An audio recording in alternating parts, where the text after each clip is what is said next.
Okay. So, hello everybody.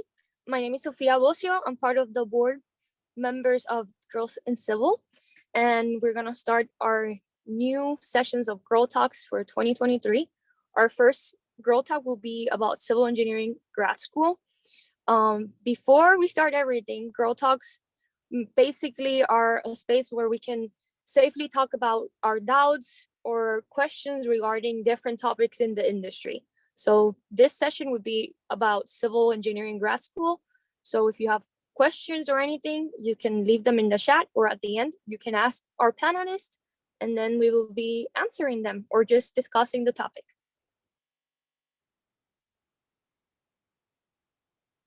So for our panelists, we have Charmelis Reyes Cruz. She's from Bayamón, and she did her bachelor's in civil engineering from the University of Puerto Rico, Mayagüez, and she's right now doing her master's in community and regional planning from the University of Texas at Austin.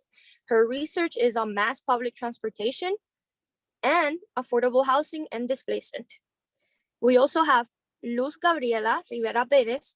She's originally from Arroyo, Puerto Rico. She also did her bachelor's in the University of Puerto Rico at Mayagüez. She did a civil engineering bachelor.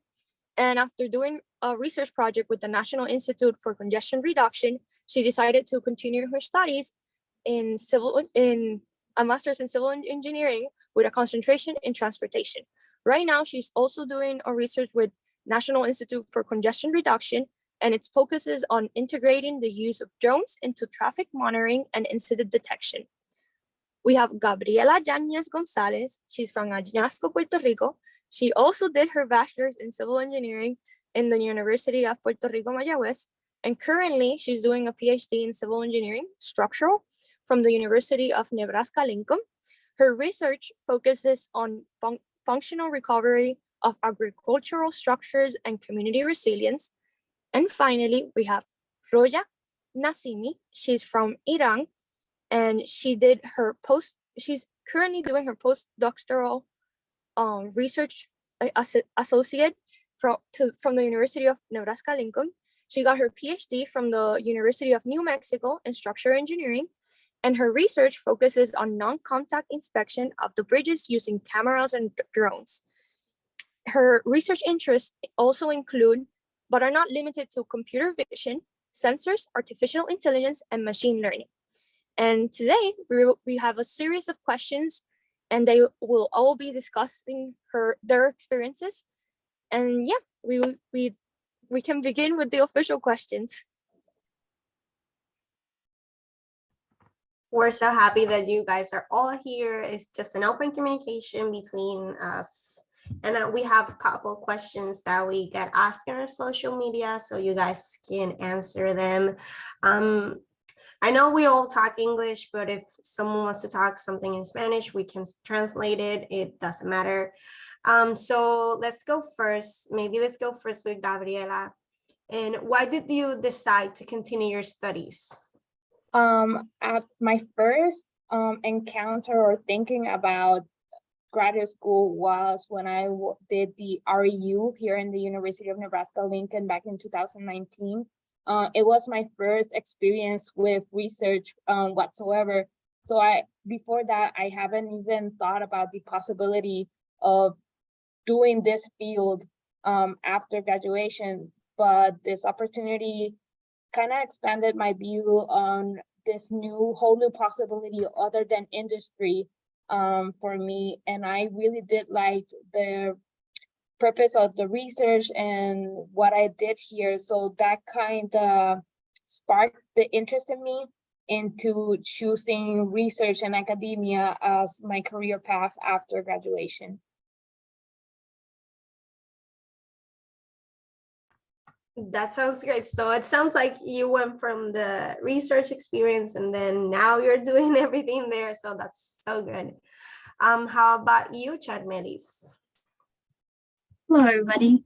Well, my story is a little similar to Gabriela's because I did some research back in 2018 at the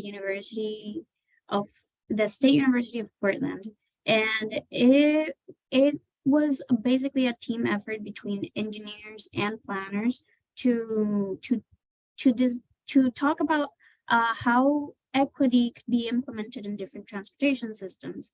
And that got me into thinking about how we engineers approach design and how sometimes we focus a lot on codes, on regulations, on standards, and sometimes we don't focus a lot in people, which I guess is one of the most important variables that we should include in our designs. So I thought I needed something more. I wasn't satisfied with the knowledge I had just from my bachelor's degree. So I decided to complement my engineering degree with a master's in urban planning. So yeah, that's pretty much why I decided to do that.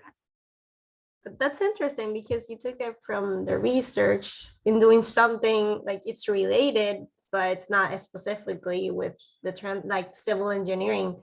So Yeah, it's good to use it in a different way and think it with a different perspective. So it's good because we have a different perspective from you in that. Also, let's hear about Roya. Well, it was a so first of all, let me just clarify this. I have a very curious personality, so I really like studying and I really like learning more and more. So that was one of my motivations to continue. So basically, I finished my undergrad, and as you know, like the undergrad class, like it's just mostly doing classes, courses, and like it's not really focused. You're learning a little bit of everything. And then once I just finished my bachelor's degree, I just realized that I feel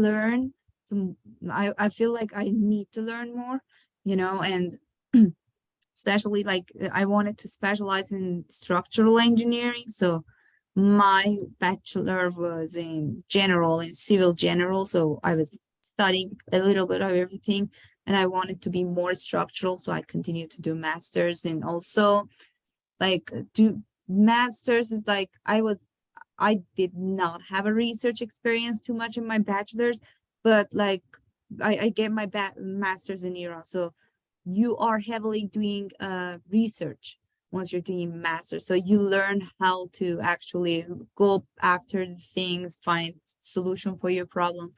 So it was a great experience for me and also an opportunity. And I was like sure that it's going to open more doors to me in future, whether I want to go to academia or go to industry. I'll end up in a better position. So that's why I continue to do a master's degree. But that's great because if you like learning, you're doing it. You keep going into it. Yeah. So that's so nice to have people that are like just more focused in learning and getting others, like helping others too. If you want to do academia later. So let's hear about Luz. Hi, everybody. Well, mine's a little bit different. I always knew I wanted to continue my studies. I just didn't know on what. And in my last years of undergrad, I started doing research with transportation. So that I kind of knew I wanted to keep working on that. So to expand my knowledge in that, so I decided to do the master's in that. That's great, Luz. So I have a question before we have another question, Luz. So you decided to do more in transportation, but you use other things, not only transportation into it, right? Yeah. Okay, that's I'm great. using drones. That's so cool. It's something transportation, but different. So you use even something else. That's great. So let's go to the other question. So the next question we want to ask our panelists is why or how did you choose that university? So let's start with Roya this time. All right. So let me talk about my current position as postdoc at UNL. So basically, when I finished my PhD, I had multiple postdoc options. I remember it was like around 6 to 7 options that I could choose from with, and I thought that, okay, so this position, first of all, was continuous to what I did in my postdoc. So it was really closely related. And I thought that, okay, like postdoc is going to be a limited time of like appointment that I am supposed to just have some outcome of this period. And it's better to keep in the same area, also learn new things. So other positions were like completely new areas, which I had to like learn much more, but it was much closer to what I did in my PhD. So also the project itself was amazing. I read the proposals that the proposals of the work that I was going to be assigned. I really like the project that I'm working on, and also my advisor. So the person that you're going to work with is really important. And my advisor had charisma. He's a nice person. He's very great professor. So that's why, and I chose to come here. Also, I have my family here, like my sister. So I had a lot of reasons to come here. Nice. It is really important to be surrounded by like good advisors and have like really cool projects that one is interested in. So Gabby, what was your, I guess, how did you choose what university to go to? Well, after doing the RU, well, UNL was in my radar because the last week of the experience, my advisor, which I was working at the time, sent me like, hey, if you want to come back for graduate school, just let me know, we can make it happen. So I never took that offer out of the window, but I did try to find other options, mostly closer to home or not as cold as here in Nebraska. But ultimately, I feel like I made a really good connection with the advisor, and I am really interested and invested in the projects that she does here. So I think that was basically what guided my decision, my relationship with the advisor and the types of projects doing here so much that I decided to ignore the cold. So yeah, definitely. Sometimes really good projects and advisors can make you sustain that cold, even though you don't want to. So Luz, what was your, I guess, decision, or how was that process in deciding what university to choose? It was really easy. The NICER was paying the graduate students, so I wasn't gonna let that opportunity slip away. And I had a really good relationship with my now advisor, so I just the most economically viable option was staying home. Nice. And sometimes it's great when it's that easy, honestly. And lastly but not least, Charmelis, how did you choose what university to go to? Yeah, well, mine was a long process. Like, I wanted to change scenarios. I didn't want to stay back home. So I applied to 3 different universities. They were all like in very different locations. One was in California, one is like in Central Texas, and the other one in Pennsylvania. Well, sadly, my dream school rejected me, but it's okay. I got into UT Austin, that's where I am right now, and I got waitlisted in UPenn. And I had the option to pursue UPenn because they like ask you like, so you're on the wait list. Do you wanna like pursue the wait list and see what happens, or do you reject it? And I decided to reject it because I saw a lot of opportunities in Texas. Texas is a place that's growing a lot, and there's a lot of development. So I kind of thought ahead, like maybe this is a place I could find a job after I'm done. Maybe I could like do internships or like explore the city and learn from this place. Plus, I thought it was the place that I was gonna have the least amount of like culture shock after I left, because even though it does get cold, it's like 53 right now. It doesn't get as cold as, for example, Nebraska. And there's a lot of Latino population here, so there's a lot of Spanish speaking people. So I thought like, okay, this is a place I can, you know, grow as a professional that will feel a little bit like home, and it's a really good university. So I think it checks all the boxes, so I might as well go here. And that was my thought process. Nice. I mean, as the saying goes, when one door closes, another one opens, and you see all the other possibilities and opportunities around you. So it was really cool hearing about how everybody approached this. Everybody was really different. And I'm happy that you guys are pursuing everything in your dream universities. Before I get to the next question, I think this is a question we should have done in the beginning, but Roya, can you explain to us a little bit more about postdoc? Because not a lot of people do that. So we want to know a little bit like what it is, maybe why do people do it, just like to get a little bit more knowledge into it. Yeah, postdoc is a very unique position. It's like not being a student, not being hired, something in between. So for me, postdoc was amazing. So let me clarify this. It was hard. So you are working as hard as a PhD student or like a little more than that. But you have the opportunity. First of all, it's a door before getting into academia. So if you want to be a professor, so it's giving you a chance to actually live the life and do the experience, have the experience as you are having an assistant professor. So you're teaching, you're writing proposal, you're working and supervising students, you do your research. So bunch of things that is going on at the same time in your like plate. But I mean, it's great. I mean, you have to be active. You can just waste the time as a postdoc. You can do a lot and get most out of it. But like I would say, if you want to go to academia or considering even, you know, considering so to go to academia, it's a good stop to start here.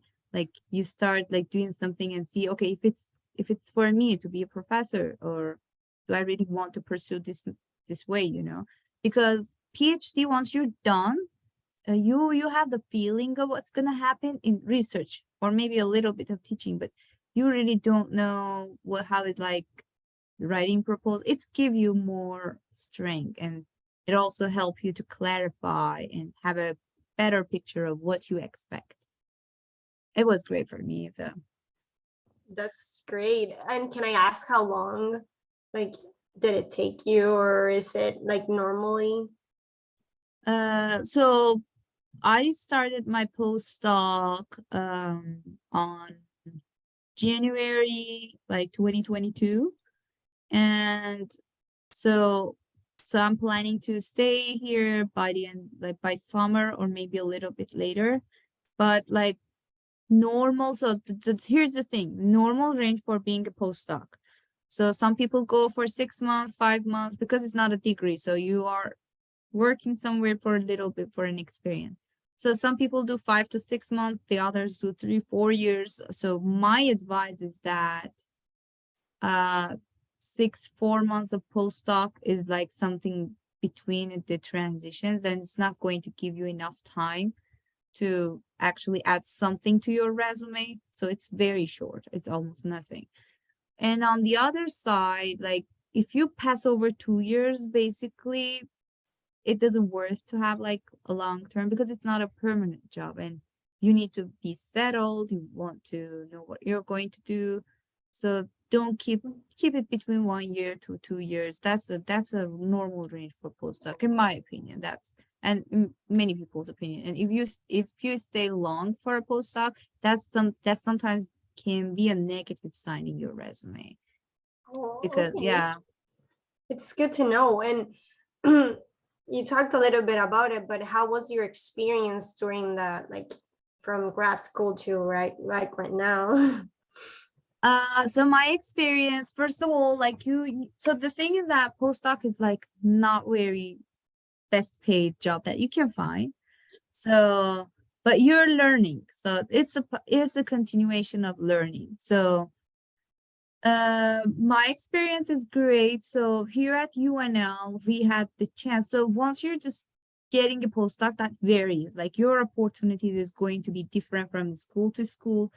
Like whenever you're having postdoc options, discuss that with your advisor, prospective advisor, that will I be able to teach? Will I be able to write proposals? So you may end up as a postdoc doing some lab stuff and like nothing, like it doesn't bring many things to you.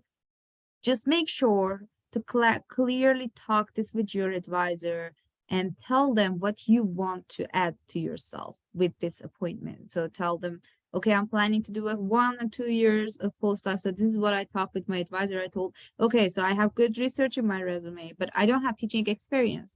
So will I be able to teach a class in UNL? And he said, yeah, you will have opportunities, which I did last semester. So, and also the proposal, I mentioned that it's important for me to write a proposal. So you decide what you want to put your energy for, and be sure to discuss that with your prospective advisor so that your time is not wasted on something that you don't want to do. Wow, thank you. We got a lot of tips out of this, so that's great for all of us. How about you, Gabriela? How's been your experience? Well, my experience basically has been adapting myself, because I went straight from bachelor's to the PhD. I didn't do like the master's in between. So it's like getting thrown into this difficulter world of academics.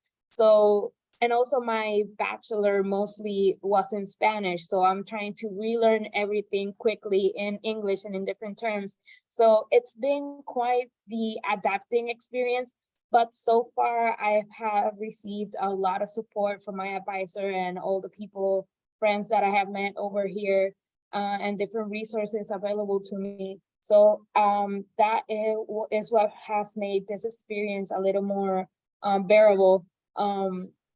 But yeah, I do not regret it, because sometimes you hear people like thinking, oh, why do I do this now? I cannot get out of it. I can't wait for it to be over. But that hasn't been my case. Well, sometimes I do say I can't wait for it to be over, but who hasn't? It's okay, it's normal.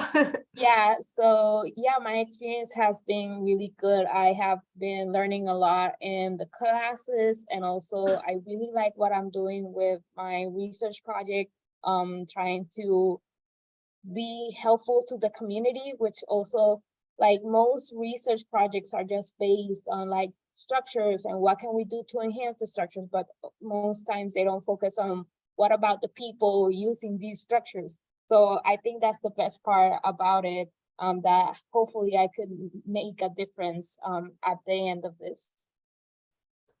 Can I ask you, like, why did you decide to go like straight to PhD? I think it was the factor, because at the end of the bachelor was when the pandemic started and hit. So all the classes were online. So basically everyone was tired of taking classes. Nothing wanted to do anything regarding academia. So I thought to myself, if I make this jump, one, I could have spend less time, because I don't want to have that intermediate time of doing the master's and then going into the PhD. I can do like the accelerated route and be younger while getting my degree.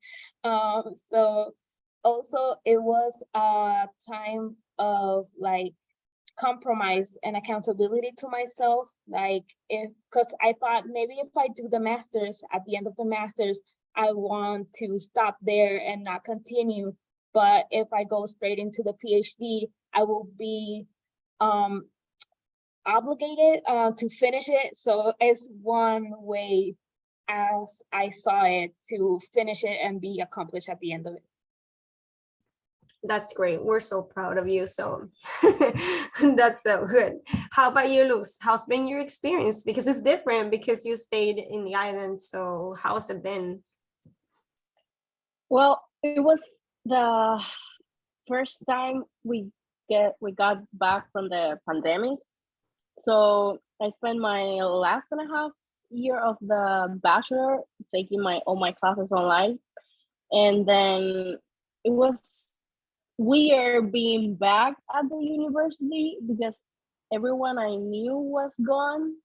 So it was like kind of like starting over. And I already knew my professors because I was working with them on the research, so that made it easier. Um, the the dynamic in the classes was easier because of that. And I also took all my classes with my partner in the research, so we were backing each other up with everything.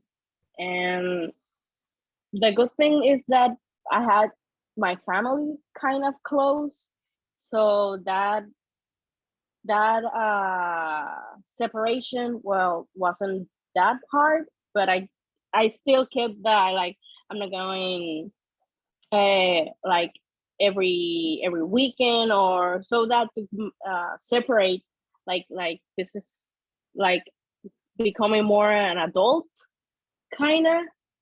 But also I was usually like the only girl in the classes, so that was kind of cool. Probably it was different. It was interesting, probably, but it's good that you got that experience of like staying but not staying, like, because everybody was gone. So it was Yeah. starting something new. So that's great that we get to have your experience on this too. So lastly, Charmely, sorry I took you last again. I'm sorry. No, you're good. Well, do you remember that I thought that Texas wasn't gonna be a big culture shock? Well, I was definitely wrong. Like, when I moved at the beginning, it was a very big culture shock because everything was different. Like, even though it was hot, it was a different hot. Even though there was like Latino food, the food was tasted different. Like, and most of the Latinos that live here are mostly like from Mexico. So, you know, the culture was very different anyway. So it was a big culture shock. And after, and like another thing I had to deal with at the beginning was like imposter syndrome. Um, you know, I basically changed careers. Going from engineering to planning, it was very, very different because in engineering, you know, we mostly like solve equations, do a lot of math, do use software and do very technical stuff. In planning, it completely turned my whole world around because it was a lot of reading, a lot of writing, a lot of analyzing things, a lot of deep thinking. And I wasn't used to that style of learning, and it was very, very difficult at the beginning. Plus, like I would hear my peers talk and they would talk so eloquently about everything, and I felt like, what am I doing here? I am not qualified at all. Like, I don't want to talk in classes. I don't want to ask questions because they're probably really dumb. So it was like a big shock at the beginning, just like dealing with all that and convincing myself that I was up to like the level and that I was good enough to be there. Like now it's gotten better. Now I'm like, okay, I kind of got the hang of this, but it was difficult at the beginning. And also, since I started my master's, I had to have like different jobs because, you know, like the cost of living in Texas is way higher than in Puerto Rico. So I've had to like had jobs to like pay all my expenses and deal with like school and all the rest of the stuff. But it was like kind of hard managing like your job, like classes, studying, and all that. Thank God, like things have changed. We've like managed to like turn all that around, but it was pretty difficult at the beginning. So it's rough, but it gets better. You just gotta like keep on going, I guess. Yeah. So you were talking about like feeling a little bit behind or something. How did you deal with that? Like, what did you do? Like, change your mind? Was it time? What was it? I guess as time went along, I started like figuring out methods on how to keep up. I became very organized. I started using Google Calendar. I took Gabby's methods and started like doing sticky notes in my wall with reminders of all my assignments. I just worked on myself.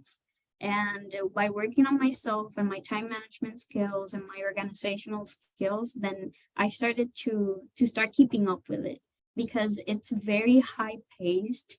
And if you don't organize yourself, you're not going to be able to keep up. So that's what I did. It was, I failed a few times. I handed in a few late things, but eventually we got there, and now I kind of I got the hang of it. That's great. Thank you for sharing that experience, because it's something different than what we're used to. If you say that it's totally different from what you were doing in undergrad and you're doing now, more reading. Engineers don't like reading that much from what I see. So yeah, that's great. Let's go to the other question that goes a little bit more about what Sharmeli was talking about. So this is a really important question, since a lot of people who are pursuing their PhD normally don't know a lot about this at the beginning. So how do you find financial help? Since we were already talking with this about you, about this with you, Sharmelis, do you want to kind of like elaborate more on how it was like working and also studying at the same time to like pay for your studies? Yeah, well, at the beginning, I didn't know about financial aid and all the opportunities that were available. Like the university only gave me like a small grant of $1,000, which, as you know, in the US, school, like one semester is worth way more than $1,000. So the rest of the cost I had to cover with student loans. And like my first whole year, I covered with student loans, and I had jobs to like pay for other things like rent and utilities and all the rest, right? But in my second year, I managed throughout different contacts to get a TA position. And the TA position like had many benefits. It had tuition reduction that covered up to 9 credit hours. So that was like most of my tuition. I was able to apply for in-state tuition, because that's another thing. Like if you are not from the state, you gotta pay almost double the tuition, and it was a lot. So after 1 year, you're able to apply for in-state tuition, and I did that. And the TA position also had a stipend. So I was able to like quit my job. And what I dedicated myself just to studying, doing my TA job, which does take a lot of time from you, but it's, you decide how and when you want to spend that time. So, and the other thing, like healthcare, that's in the, I would say in the US is very, very important to have healthcare, and the TA position also offered that. So that's like one of the options you have as a grad student to be a teacher's assistant, to cover a lot of the expenses and to have like a steady income and some other benefits for yourself. And that's what I'm doing right now. And do you have any advice for anybody who would be like starting or thinking about doing their PhD, like how to like approach that like first, I guess thinking of what are my options, like what should I look into most? Yeah, I would say what people usually do that I didn't know much about at the beginning is that you can approach professors and actually talk to them and ask them like there's a high probability that the program you're applying for has a website, and in the website all the professors, like there's a description of all the professors and all their research. You should read that, search for a professor that's doing research on something you like, and contact them. Because if you tell them and let them know like, hey, I'm interested in doing this degree and I'm interested in your research, but I need funding, I can't afford like paying for the degree, they're probably going to help you like find funds, because universities always have grants, they have funds for research, and that's what they want grad students for, to advance the research, to assist like giving classes. So they need you, so they want you. So all you have to do is ask. Thank you so much. Those were a lot of great tips, Charmelis. And now, Gabriela, how did you find financial help? Most of the PhD programs will either have you join as a graduate assistant or a teaching assistant. It depends on the professor and basically the grants, the money available that the university of the program has. When I joined in, they offered me research assistantship. So basically that is what I have been on or enrolled as. That basically covers most of my tuition, the tuition, and it gives me healthcare and also a stipend. That right here in Nebraska, for me at least, it's very livable. I have pay little rent. I split the rent with another person. So I don't have a car, so it's one less expense.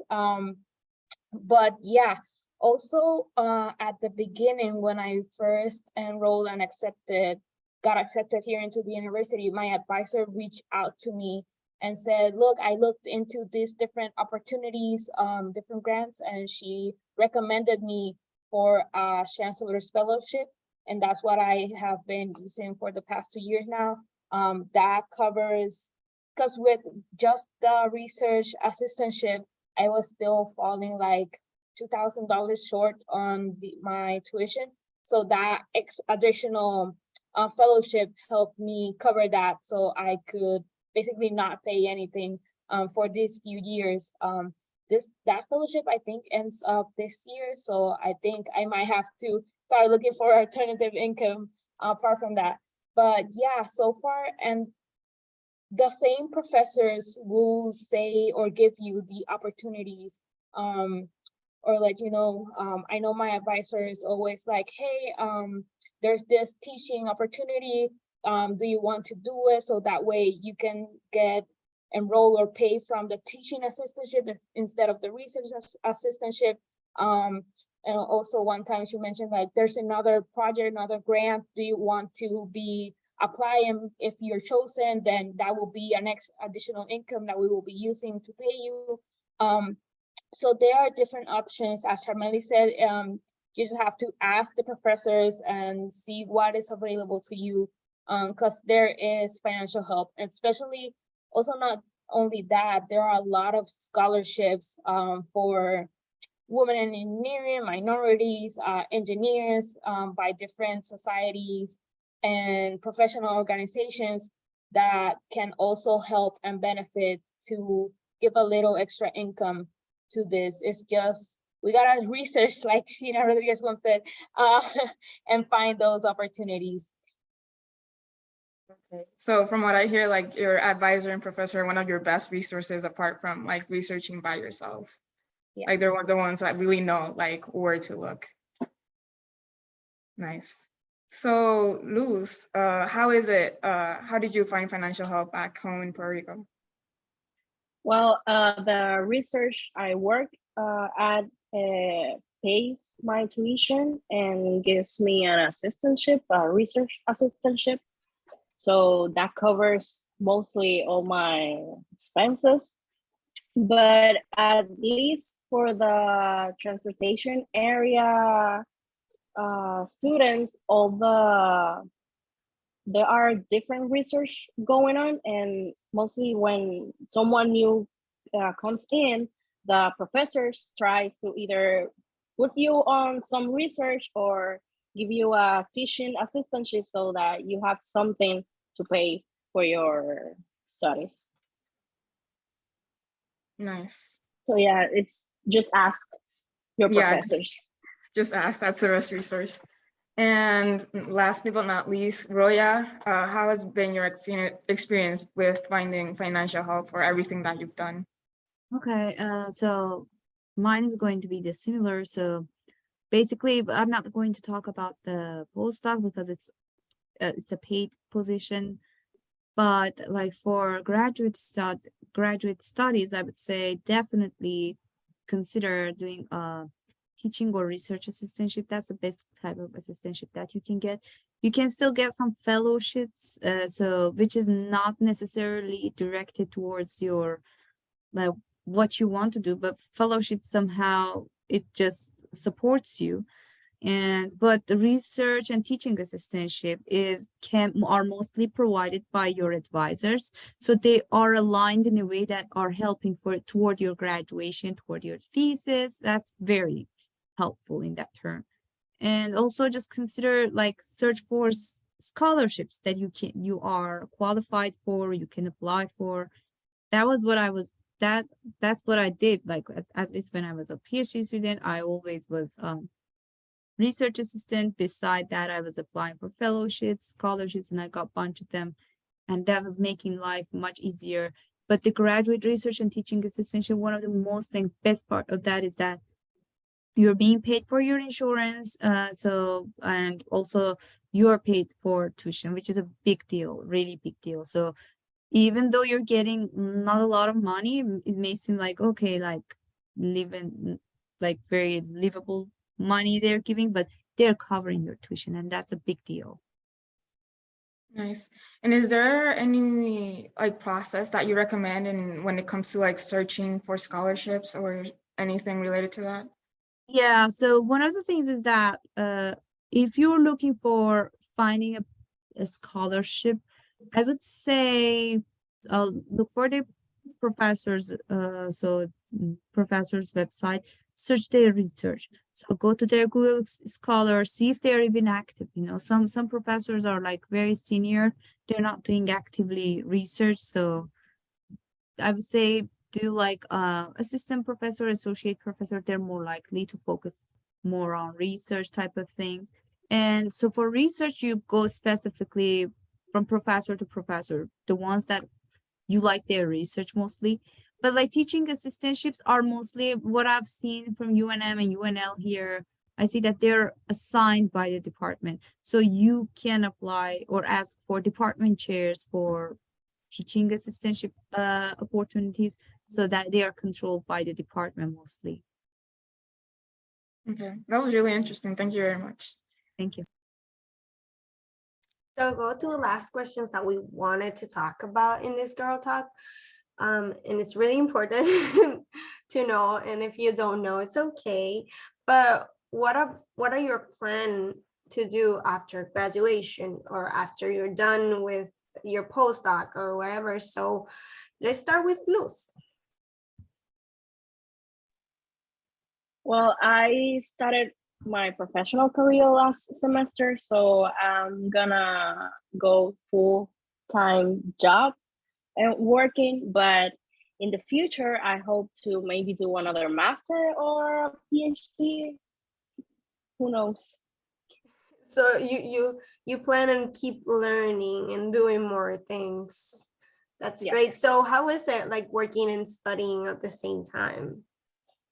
It's been hard, but at least last semester I had just one class in my research and the job, so it was a little bit easier.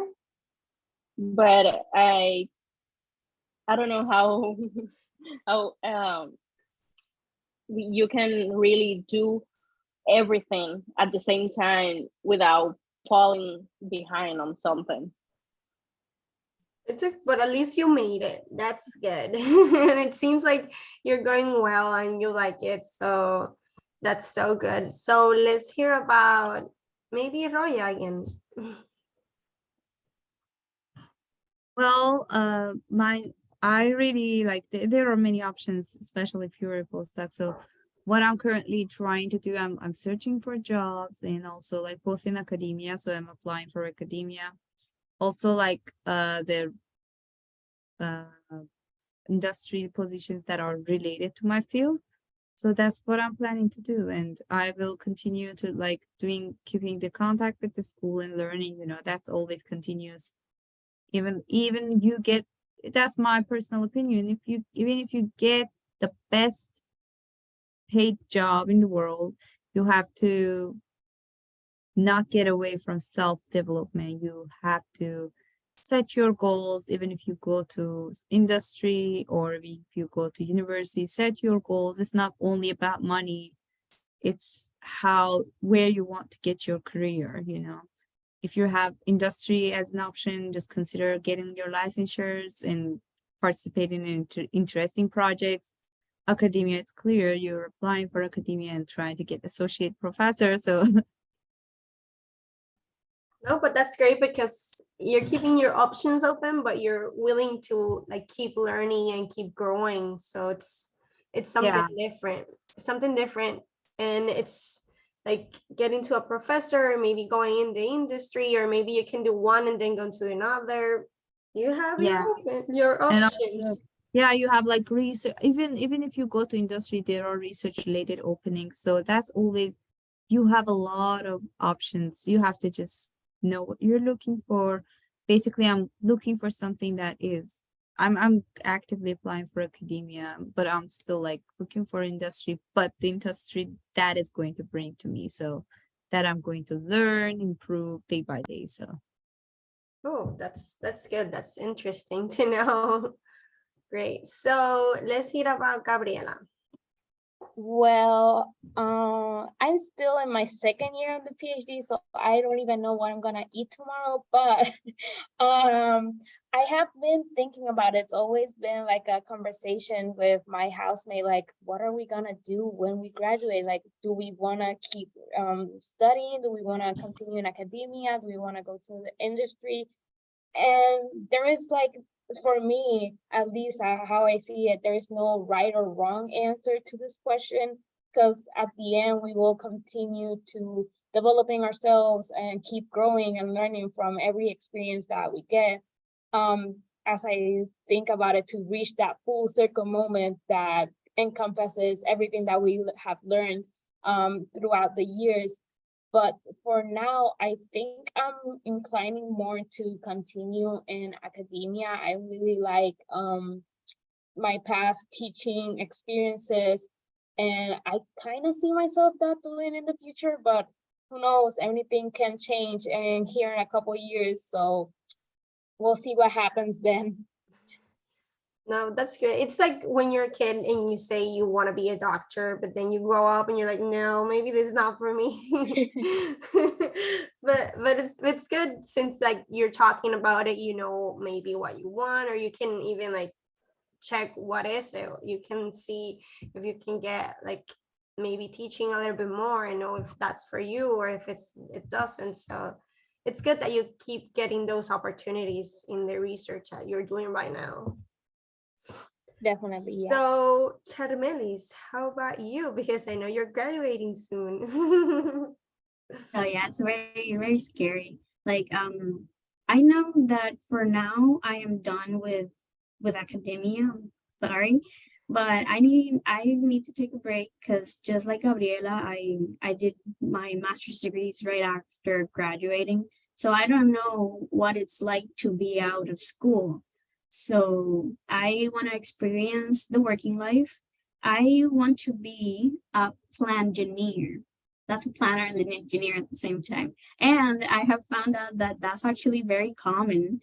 There are industries that do both like planning and engineering, and especially like in transportation, that's my main interest. So I'm looking into those type of opportunities. Hopefully when I graduate now in this May, I can find one of those and, put all this knowledge I've acquired for the last many years into practice and see if I can like actually do a difference. So that's the plan. That's good. So do you see yourself like in the like office environment or maybe like going out? What do you think? Hopefully, I can find a position that will allow me to do both, to be in the office, but as well like visit the field, be outside, be dynamic. Because during like past experiences and past jobs, being in the office 40 hours a week is very, very draining. I know probably you guys know much more about that than me, but hopefully I can find something that will accommodate all my wants and needs and will allow me to be in a dynamic work environment and allow me to do various like different tasks. wouldn't like to go into an industry and like specialize in only like one thing, like, oh, I'm known for the person that, I don't know, does the GIS maps. No, I want to like go into the industry, see like all that's out there, like try to do a little bit of everything. And like maybe in a far future when I'm like in the need of new knowledge and like new experiences, I can like go ahead and apply for a PhD, but that's like far away for now. No, but that's good because like I think it was Raya saying like you're not attached to something. You can change your mind and do something else and learn like something totally different. So that's good that you're keeping your options open. You don't know what you want. That's what I thought. I was like, oh, I'm gonna start working and then go and study and get my master's or something. So it's something different to take a different approach on in your life. It's our lives and we decide what we want to do with them. So thank you all for all of your answers. We have gotten a lot of tips and everything. So we want to open this discussion. If anyone has a question for the panelists that wants to say something, or if you guys want to give like one last thought, just open it up.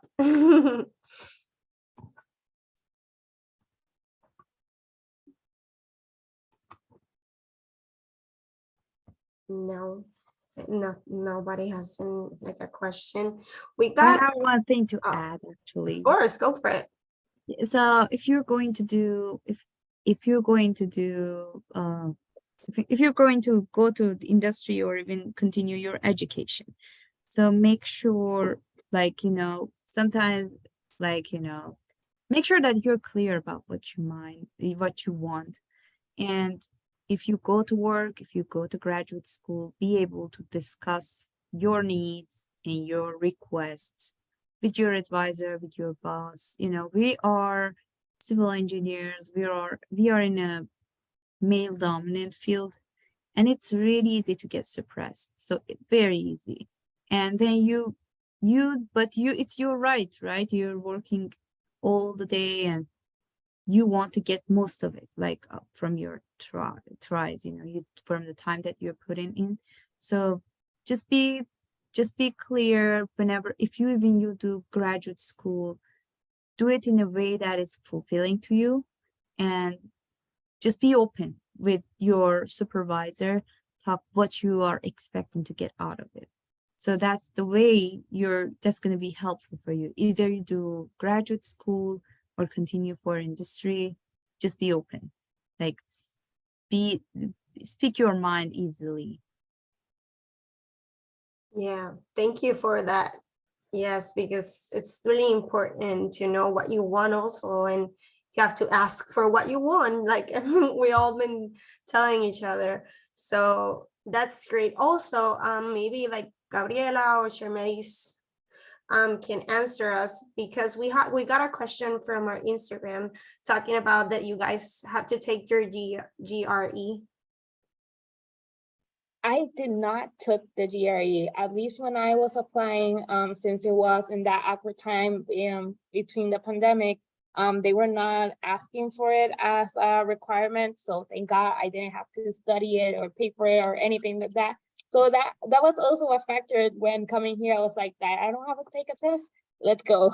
What I did, the test that they did require from me was an English proficiency test, since we came from a non-English speaking university. But they were either asking for the TOEFL or another type of test, which was the Duolingo English test. So I paid like $50 for it and completed that test. So that was the only testing requirement for me when coming here. So I'm really grateful for the pandemic just because of that. Do you know if like they're asking it for it right now? I have not checked since I have to get back to you on that and see what are the requirements now. Yeah, my situation is similar to Gabriela's. Like I didn't have to take it either because of COVID.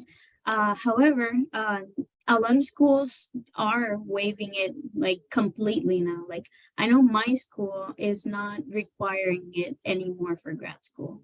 So uh, yeah, you should like people who are looking for grad school should look into that because there's a lot of school who realize they don't really need it. Okay, that's good to know. We're gonna share it in our social media so everyone knows that too. So thank you guys. I don't know if anyone else wants to add something else or want to ask a question now that we got them all here. It's good to ask your questions now, or if not, you can reach out to us in our social media and ask us, and we can reach out to them if you guys have any more questions and just let them know and they can answer like directly to you. Yo tengo una pregunta, lo voy a hacer en español porque en verdad mi Yeah. inglés soquea y es de eso mismo. Mi inglés soquea. So, I mean, I do know English, como que me lo han enseñado toda la vida, pero la realidad es que we don't have any practice in here. So, ajá, aquí en la universidad las clases son en español, los exámenes son en inglés, pero las clases son en español. I mean, most of them, porque está Lisa Farr y eso, que obviamente hablan inglés solamente, pero es una clase entre 180 créditos. So, you know, ese English barrier thingy, ¿cómo tú te adaptas a eso? Before you guys answer, I'm just gonna say in English so Roya can know too, because it's probably like a different experience, but it's kind of the same. She was talking about their experience from coming from Spanish classes, like we take the classes in Spanish, but we take the exams in English. So how was that experience coming from Puerto Rico, having Spanish, and then coming back here and everything's English? So it's a little bit different. So yeah, I don't know if Gabriela, Sharmelis, even Roya, if you want to talk about that. I can talk about that. So yeah, that's what I was saying. basically, I have many languages. Like my mother tongue is like Turkish, and then I go in Iran and learning Persian language. Like it's a lot of like chaos. Like then I come to United States with English language. So I should agree that like my English was good from the beginning, but it's very different to live in the environment, you know, sit in the class. So, okay, so when I landed in the United States and like people were talking, I said, okay, this is not the English I learned in my TOEFL exam. So that sounds different. And then in the class, it was the same, you know, you are listening for half an hour, then completely you're shocked. But I was that way. So I was going to conferences, like a lot of classes at the beginning when I moved to United States, and it was like, okay, I cannot follow up. I was getting tired. And sometimes still, I agree that still now, when I get too tired, I lose the ability to follow up. But it gets better with the time. So, and it's, you know, and it's the fun part. You really enjoy, and that's different. You know, you have some excitement in your life, and I really miss those days, you know, because you learn, it's new environment, everything seems different, you know. I would say don't worry about it. Many students in the United States in the class, there are a lot of international students. Sometimes you are having trouble like communicating, then don't be shy, just ask the question again, say, okay, I don't understand. So, or can I explain more? I cannot clearly say that. So I don't think it's a major problem. It is some difficulty. I say it's a barrier, but it's not a barrier that you cannot deal with. So because it's very common. Yeah, I completely agree with Roya. I remember at the beginning, I will always like give a disclaimer to my professors, like, hey, I kind of may know this, but I may know it in another language. So like, I am trying, and sometimes a professor would ask me to answer a question, and I knew the answer in Spanish, but I just couldn't get it out in English, and I would stay there staring at him like, I don't know what do you want me to say, but I just cannot say it right now. But yeah, as Roya said, graduate school, there's a large percentage of English as a second language speakers. So basically we're all in the same playing field when it comes to that. barrier, quote unquote, to the learning experience. But I have learned that here professors are really understanding of that, and they are willing to explain it to you. One time I had to do an assignment, and since I couldn't understand well, the professor asked to meet apart from like have a meeting, just both of us, so he can explain better what was going on. And he was trying, I find it, I will never forget this. He was trying to explain like, what do you understand by when I say joist? And I'm like, well, when you support something, like, and I'm trying to see, like, we're trying back and forth to see what I could understand and what was the person. And then like the epiphany happened, and I was like, biguetas. We are talking about biguetas. Those are joys, and that changed everything. So it's kind of a learning curve, trying to learn all the terms from Spanish to English or another language to English, but it's not impossible. It's doable. And at the end, we got the upper hand because we know it in multiple languages, and we can even bring a different insight to what they are trying to teach us. So I don't say it's a barrier. Yes, it gets tiresome. Yes, I cannot speak another word in English. But it's not the end of the world. See, at the end, at the end is what gives us the upper hand and makes us hireable and desirable. And I just want to mention one more point. You know, English doesn't mean you're super smart. That's a tool. That's a language you're talking. So once you're coming from a different language to United States with English classes, it's very tricky. It's very easy that you may feel, okay, I'm less of others because they're talking very well and I cannot, but that's not the indication. Especially university has this culture in the United States. We have very good international professors. Sometimes they lack perfect communication, I would say. They are communicating, but like not very perfectly, but they're doing great works.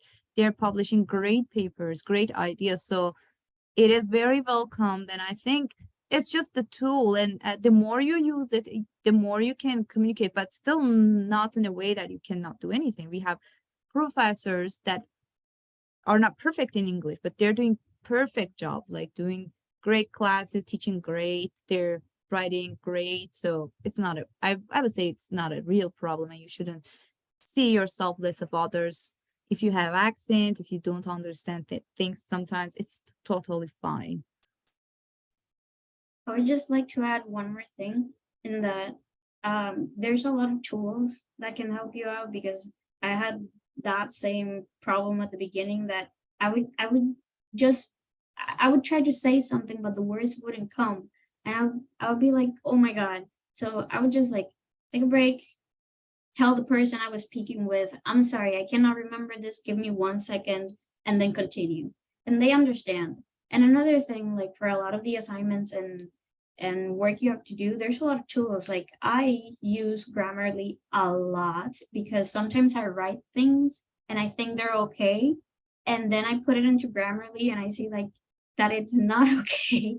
And I fix it because, English is not my first language. I am not used to expressing myself in English. So I use all the tools available to me. I also like to use a lot these apps that help you like read out loud text, because I feel I have better understanding of things when I listen to them instead of like sitting there and reading. And sometimes I read it and I don't know if that happens to you guys too, like you read something and then you just don't know what you read and you read it again, it's like not getting in. So there's a lot of tools that can help. And like as both Roya and Gabriela mentioned, there's a ton of like international students, especially in grad school.